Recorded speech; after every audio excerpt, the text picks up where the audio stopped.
Fast break lang mga kakuking tambay, luto tayo ng ginataang bangus.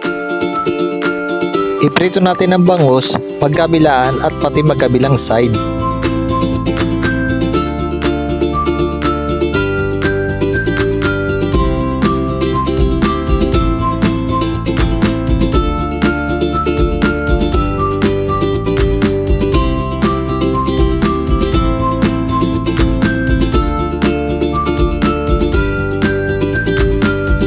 Sa pinagprituhan natin ng bangus ay mag-isa tayo ng bawang at sibuyas.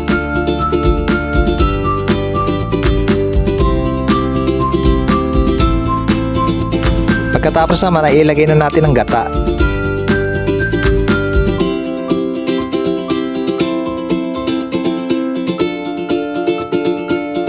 Timplahan ng paminta.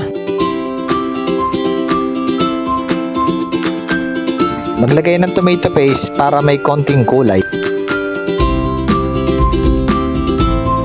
Haluin at takpan natin.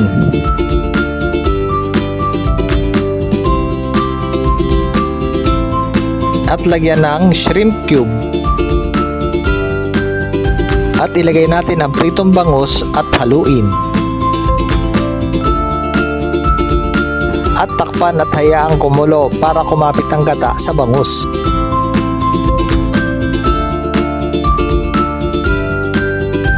Di ko na nabidyohan ang paglagay ng pechay dito. Maraming salamat sa panonood mga kakuking tambay. Paalam!